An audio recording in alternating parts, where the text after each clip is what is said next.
Hello, welcome back to the channel. Today I wanted to talk about The Truth by Terry Pratchett. Now this is a Discworld novel. It was the 25th in the Discworld series. It is one of the Discworld novels that is standalone. Now it does help to read some of the earlier Discworld novels just to kind of get familiar with the setting and things, but this one doesn't have strong connections to any particular other series, although there are some characters from other books that appear in this series. Cut Me Own Throat Dibbler, for instance, is in this book. There's also the Ankh-Morpork City Watch, which has its own series. And Vetinari, the patrician of Ankh-Morpork, he's the guy that's in charge of the entire city. Now, Ankh-Morpork is this big city on the disc. It's very influential, very, what's the word for it? Very affluent as far as, business goes. If something is business-worthy or noteworthy, it oftentimes takes place or starts in Ankh-Morpork and then expands to the rest of the disc. So anyway, this particular book, I actually heard this quote recently, not exactly in the same words that Terry Pratchett uses in his novel. In the book, as I recall, the quote goes, "A lie can run around the world before the truth has got its boots on." And I heard somebody recently say a lie can run around the world before the truth has got its trousers on. And so because I had heard that recently, and because that is one of the themes in this book, that's why I wanted to talk about it. It seemed particularly apt for our current world situation. Anyway, William DeWord is the main character, and he is from a prominent family in Ankh-Morpork, but he doesn't really hold with the views of his family, and so he's kind of been ostracized, and he's working as a scribe. He writes letters home for people who can't write very well themselves, and he also has a newsletter that he sends out to foreign dignitaries, what's going on in the city and things. Well, because of what he does, he ends up helping a group of dwarves, and in the process of helping the group of dwarves, the engraving block, and this is a practice where they would engrave into wood what they wanted printed, and then they would basically ink the wood and press the paper onto it. This was time consuming and slow, but anyway, it got broken, and the dwarves, though, because he had helped them, wanted to help him back, and they showed him that they actually had a printing press, a movable type printing press, something which had been previously outlawed in Ankh-Morpork. And they were planning to set up a printing press. So they help him, and in a matter of minutes, they have his newsletter all printed up and ready to go.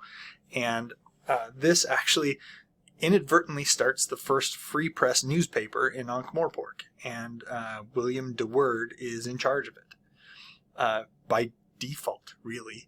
The thing is that the dwarves don't really want the dwarves are there, and they're ready to help out, and they're ready to work and things, but they're not willing to take on the responsibility of being the ones in charge of the newspaper, and so they're basically like, "Oh, that's your thing.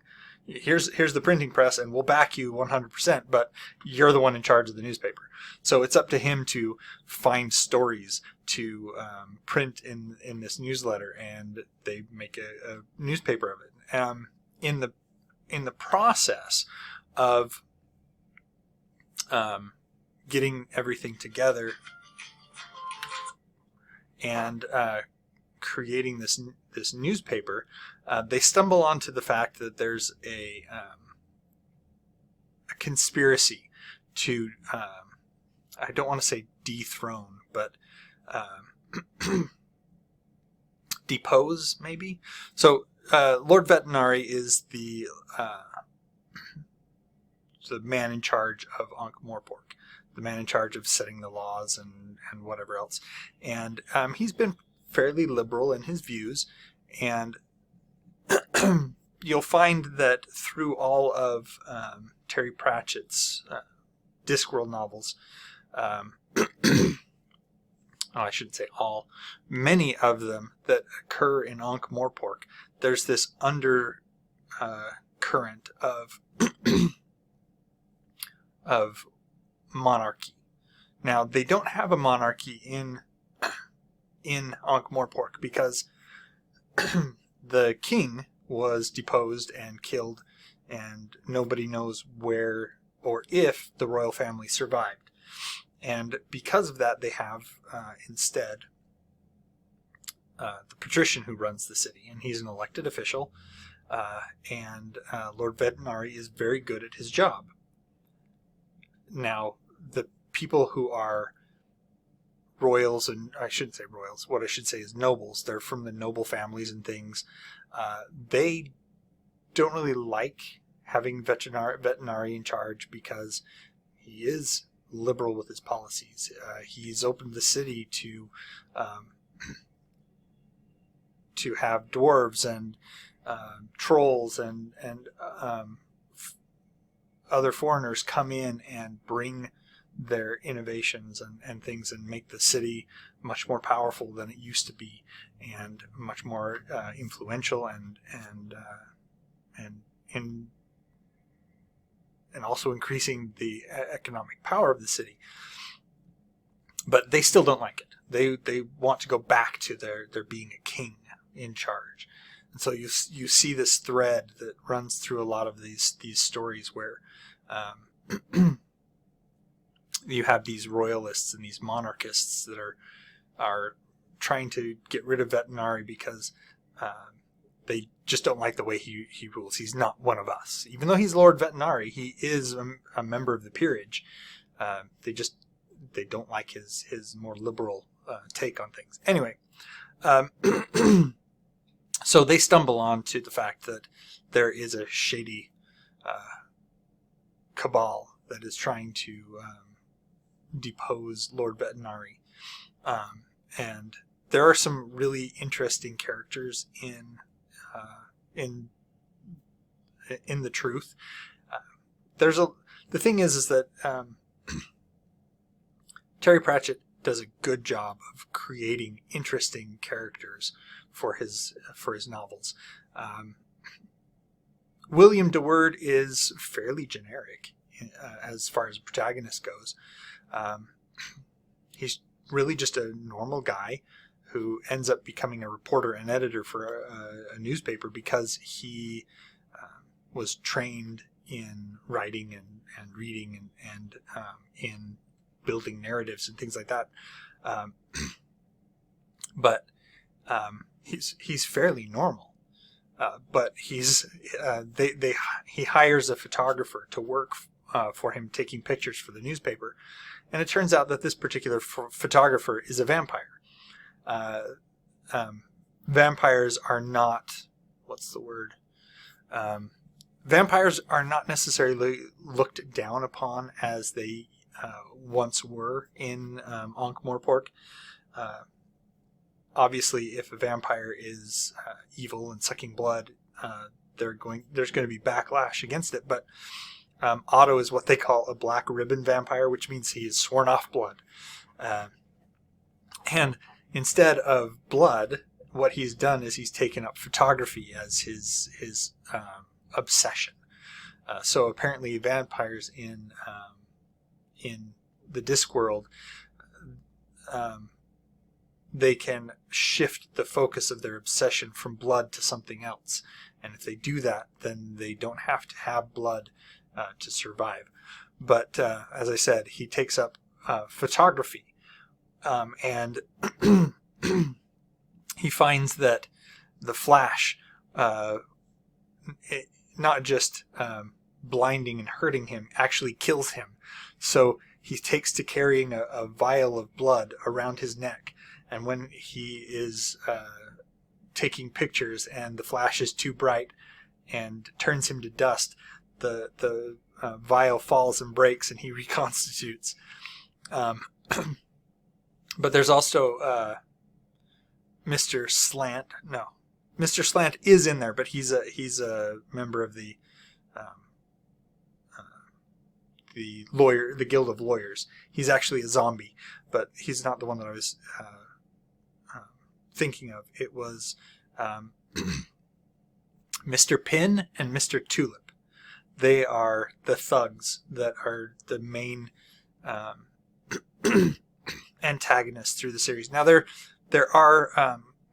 is this shadowy cabal that is trying to depose Lord Vetinari, but the heroes mainly deal with Mr. Pin and Mr. Tulip. Mr. Tulip, I just love Mr. Tulip. He's a thug. He's huge. He's not very bright as far as thugs go. Mr. Pin is the brains of the operation, as it were. But Mr. Tulip has a drug problem. The problem that he has is that he can't find any drugs, and so he just does whatever. And by that I mean he starts taking drugs that, like, the trolls take. Now, trolls in the Discworld are made out of rock, and so their drugs are like chalk. They take, something of that nature, something that basically, if a human snorts it, it's completely harmless to a human. But to a troll who's made out of rocks, it totally makes them high. And so Mr. Pin is constantly going around trying to get high off of anything he can get his hands on. It's hilarious. Anyway, that's it for The Truth. It's a very interesting book. It's as always, it's humorous. It goes at a pretty fast pace. And as I said, our current climate just kind of made me think over and over again of, and then hearing that quote that a lie can run around the world before the truth has got its boots on, just once again made me think of this book. Anyway, very good. You should read it. Let me know if you have read it. Let me know what your thoughts are. And until next time, like, share, subscribe, all that other stuff, and enjoy what you're reading.